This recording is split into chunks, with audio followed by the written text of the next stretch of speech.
ओम नमो भगवते वासुदेवाय। गरुड़ पुराण वैष्णव संप्रदाय से संबंधित है। गरुड़ पुराण के अधिष्ठाता, सृष्टि के पालनकर्ता भगवान श्री हरि विष्णु हैं। गरुड़ पुराण को समझकर व्यक्ति अपने जीवन की गति को सुधार सकता है। जो व्यक्ति पूर्ण गरुड़ पुराण का अध्ययन कर लेता है, वह व्यक्ति अपने जीवन को सुधारने में सामर्थ्य हो जाता है। गरुड़ पुराण हर व्यक्ति को सुननी चाहिए। गरुड़ पुराण के जो दूसरा अध्याय है, उसमें भगवान क्या कहते हैं? जब व्यक्ति की आत्मा निकल जाती है तो जीवात्मा 24 घंटे के लिए यमलोक चली जाती है। अर्थात यम के दूत आते हैं और उसको अंगूठे के आकार का, जब व्यक्ति की आत्मा निकलती है तो वह जीवात्मा अंगूठे का आकार का रूप धारण करती है तथा इसके पश्चात वह यमलोक चली जाती है। यमलोक में यमराज उसके पाप और पुण्य का आकलन कराते हैं। जीवात्मा ने अपने जीवन में कितने पाप किए हैं और कितना पुण्य किया है, यह यमराज उसको आकलन कराते हैं तथा 24 घंटे के बाद जीवात्मा वापस अपने घर में उसी जगह पर आ जाती है जिस जगह पर उसका अंत हुआ था, अर्थात जिस जगह पर उसकी आत्मा निकली थी। तथा 13 दिन तक आत्मा अपने ही घर पर अपने परिवार के साथ रहती है, रोती है, बिलखती है, सबको समझाने का प्रयत्न करती है, परंतु उसे कोई महसूस नहीं कर सकता। जब उसके परिवारजन विलाप करते हैं तो वह सबको समझाने का प्रयत्न करती है, परंतु उस आत्मा को कोई महसूस नहीं कर सकता है। तड़पती हुई आत्मा अत्यंत कष्ट के साथ वह अपना शरीर देखती है और पुनः अपने शरीर में प्रवेश करने का बहुत ही प्रयत्न करती है। वह पुनः अपना शरीर धारण करने का, उस शरीर में प्रवेश करने का बहुत प्रयत्न करती है तथा वह असफल हो जाती है और हा हा करके रोती है। अपने परिवार को, अपने सभी संबंधियों को देखकर वह आत्मा हा हा करके रोती है, चिल्लाती है, परंतु उसका कोई कुछ भी महसूस करने में सामर्थ्य नहीं होता है।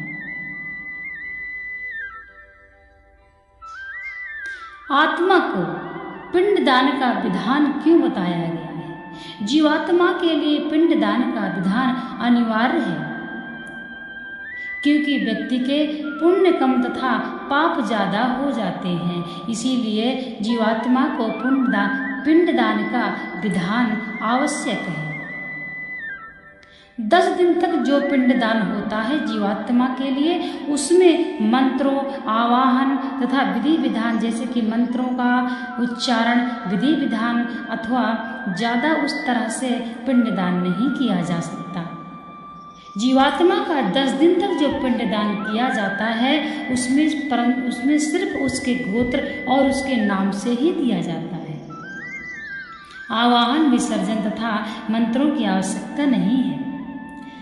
10 दिन तक पिंडदान जो दिया जाता है उसी में उस जीवात्मा का 1 हाथ लंबा शरीर निर्माण होता है।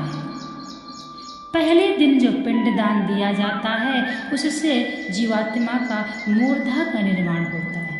देखिए, 10 दिन तक पिंडदान दिया जाता है तथा पिंडदान के 4 भाग हो जाते हैं। 2 भाग से जीवात्मा का शरीर का निर्माण होता है, 1 भाग जीवात्मा को मिलती है तथा 1 भाग यमराज को मिलता है।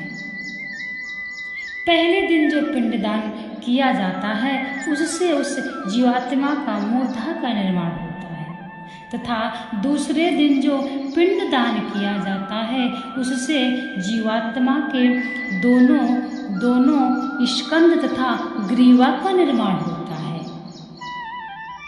तीसरे दिन जो पिंडदान किया जाता है उससे जीवात्मा के वक्ष स्थल का निर्माण होता है तथा चौथे दिन जो पिंडदान किया जाता है दोस्तों उससे उस जीवात्मा के पृष्ठ भाग का निर्माण होता है। 5वें दिन जो पिंडदान किया जाता है उससे उसके नाभि भाग का निर्माण होता है। 6वें दिन जो पिंडदान दिया जाता है उससे उसके कटभाग का निर्माण होता है। इसी प्रकार से 7वें दिन पैरों, तालवे तथा उसके पंजों का निर्माण होता है और 10वें दिन जो पिंडदान दिया जाता है उससे उस जीवात्मा की क्षुधा का निर्माण होता है। 10वें दिन जीवात्मा अत्यंत भूख महसूस करती है, तड़पती है भूख से तथा परेशान होती है और हा हा करके रोती है तथा अपने द्वार पर ही रहती है। 13 दिन तक आत्मा उसी जगह पर, उसी द्वार पर रहती है जिस जगह पर उसकी अंतिम सांस टूटती है। जब 10वें दिन उस जीवात्मा के क्षुधा का निर्माण हो जाता है तब 10वें दिन यह विधान है कि अच्छा भोजन, अच्छे से अच्छा भोजन बनाकर उस जीवात्मा को उस दिन आहार प्राप्त होता है। इसीलिए 10वें दिन अच्छा भोजन बनाकर जीवात्मा को प्राप्त होता है, अच्छा भोजन बनता है। 11वें, 12वें और 13वें दिन तक जो भी वस्त्र, पात्र, दीपदान जो भी किया जाता है वह आत्मा को मिलता है, यानी आत्मा की सहायता करता है, वह जीवात्मा के लिए ही होता है। तथा 13वें दिन यमराज आ जाते हैं और आत्मा भूख प्यास तथा भूखी प्यासी तड़पती रोती बिलखती हा हा करके रोती हुई यम पथ पर चल देती है तथा यमराज आकर उसको अपने पास में बांधकर और घसीटते हुए यम के रास्ते ले जाते हैं और कहते हैं जल्दी चलो, हम आपको अत्यंत शीघ्र यमलोक ले जाएंगे।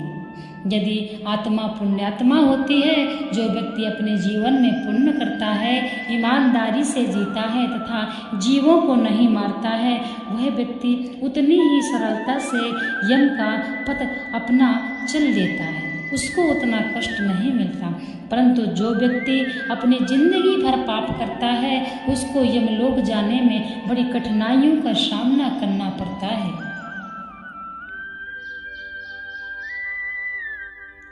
10वें दिन के पिंडदान से व्यक्ति का 1 हाथ लंबा शरीर का निर्माण हो जाता है तथा उसी को यमराज अपने पास में बांधकर घसीटते हुए ले जाते हैं। अब यमराज किस तरह ले जाएंगे यह व्यक्ति के कर्मों पर ही आधारित है। जैसा हम और आप काम करेंगे, जैसा हम और आप अपना कर्म करेंगे, वैसे ही हमको सुविधाएं मिलेंगी।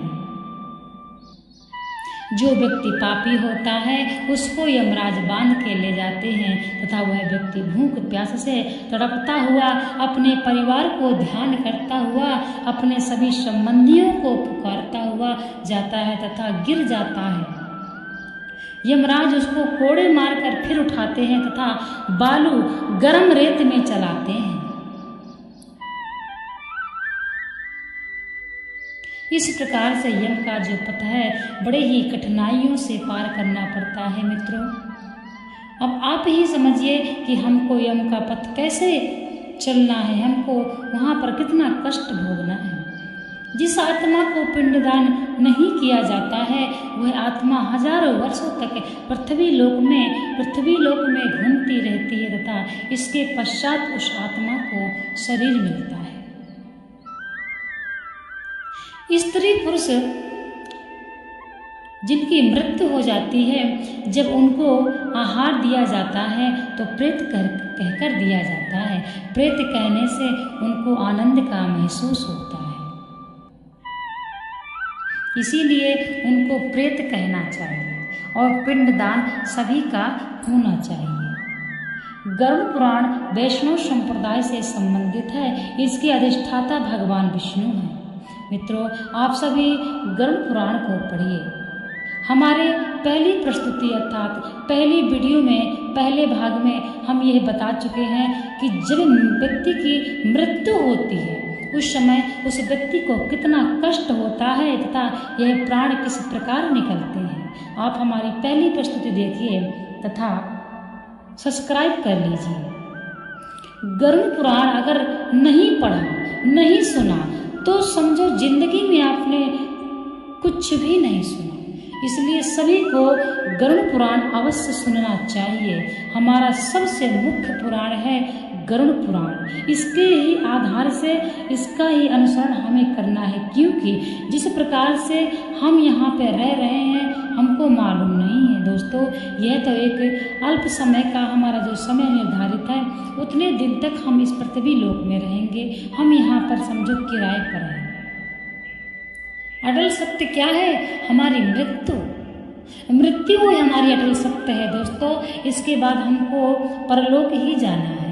अब परलोक में हमको किस तरह से हमको सुविधाएं मिलती हैं, कितना हमको कष्ट मिलता है, वह हम खुद इसी लोक में रहकर अपनी व्यवस्था कर सकते हैं। अर्थात इस लोक में रहकर आप परलोक की व्यवस्था यहीं से कर सकते हैं। तो अच्छे कर्म करिए, जीवों पर दया करिए, सभी का सम्मान करिए। यही व्यक्ति का कर्तव्य है।